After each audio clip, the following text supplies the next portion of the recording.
Morning, my dear friends. Today we are going to do a very important topic. First we have done declaration of the emergency, then we have done consequences of the emergency.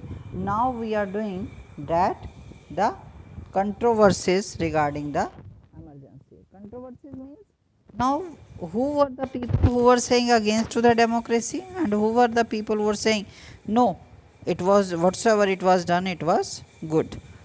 Controversies regarding the emergency was there, that it was one of the most still till date today when the great politician talk about, they talk about the emergency also. So it's a most controversial episode of the Indian politics. Different viewpoints were taken to declare the emergency. What Mrs. Indira Gandhi told that practically she suspended the, if we say in the political way, we are saying that it has suspended the democratic functioning of the country. It has made crisis in the democratic order of the country. Now, what the investigations made by Shaw Commission after the emergency, they find out that there were excessive committed means excessive offences were done during the emergencies. So, very assessments by of the what the lessons of the emergency, what the lessons of the emergency are for the practice of democracy in India. Now, total we are saying means people have taken it different. Very assessment means people have taken it differently, how the emergency was taken by the people of India. Now, the first question arises, was the emergency necessary? Why the emergency was declared? It was, emergency is always declared when there is internal disturbances or a sudden invasion from outside or financial crisis of the country.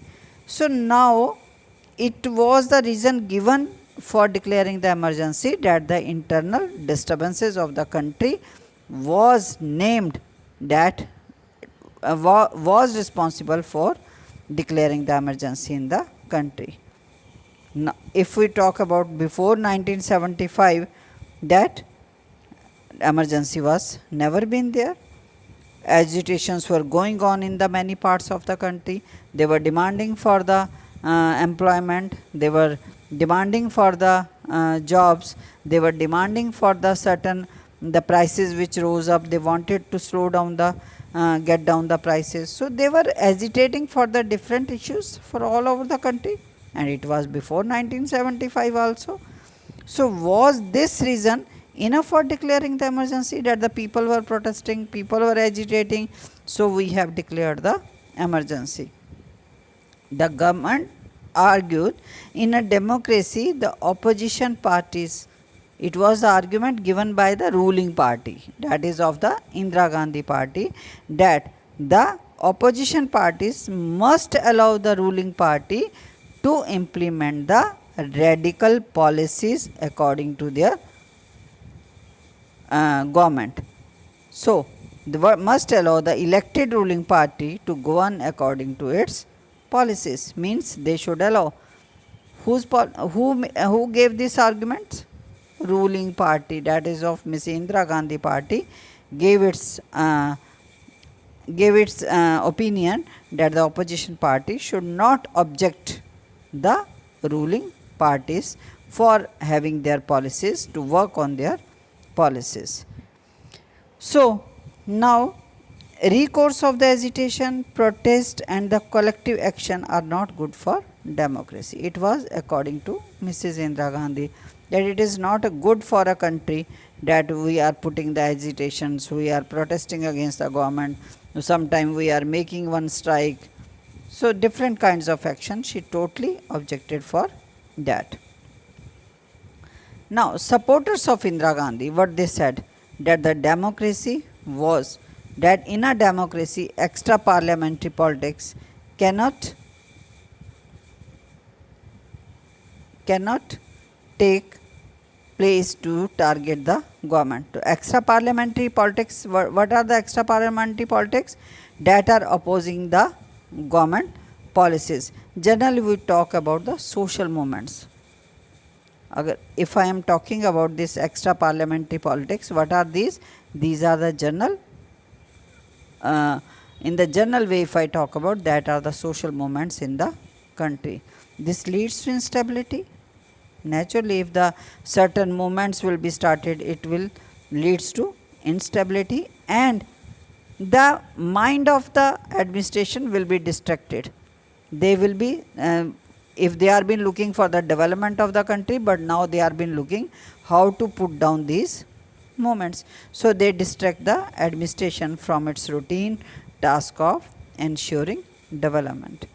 All energies, the energies are being diverted to maintain the law and order. So Indira Gandhi wrote a letter to Shah Commission that the destructive forces were trying to stop the progressive programs of the government. So people were not allowing her to do the to implement the programs of the development in the country. That's why she took that step. Now Gandhi from power through extra constitutional means, although she used the power from the constitution to implement the emergency, but some parties like CPI, who was very much with the Congress during the emergency also, they believed that there was an international conspiracy against the unity of the India. They were making an allegation towards the opposition parties that it was a very great threat for the unity and the integrity of the country. So it was necessary to put restrictions on the agitations. That's why the emergency was declared. Who is saying this? CPI, Communist Party of India, that they were saying it was very much necessary to impose the democracy in the country because it was a great danger to the unity of the country. It was a great threat to the unity of the country. After the emergency, CPI felt that its assessment was mistaken and it was an error to have supported the emergency. Now afterwards they said no, they have supported the emergency. It was not a good thing, rather it was an error in their working. Now the critics of the this emergency, who were saying, they were saying ever since the freedom movement, Indian politics had a history of the popular struggles. When we have started the from 1857 onwards, when we started the fighting for our independence, we were taking down many struggles against the British government. Jayaprakash Narayan and many other opposition leaders felt that people have a right in a democratic country to protest against the government. They have equal right. It is written in the constitution. If someone is not liking the policy of the government, they can express their views on it. They can protest against the government. And the Bihar and Gujarat agitations were mostly peaceful and non-violent. And those who were arrested were never tried for anti-national activity.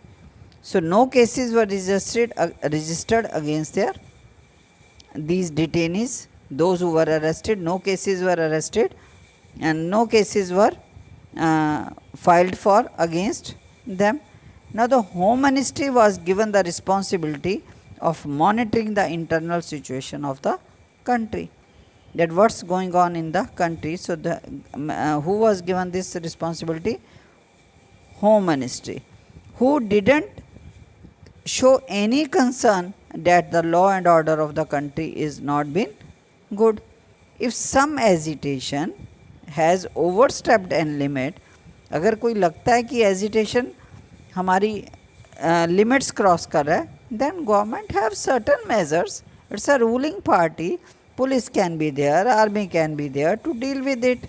So there was no need to suspend the democratic functioning of the country and impose democracy. Doesn't mean so.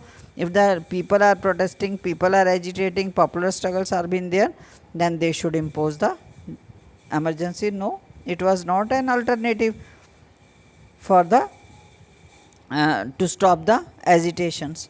The threat was not to the unity or the integrity of the country, but it was threat to the ruling party and to the Prime Minister herself. So it was not threat to the country, rather it was threatened to the ruling party, Mrs. Indira Gandhi. Now critics says Indira Gandhi misused the constitutional provisions meant for saving the country and to save her personal power.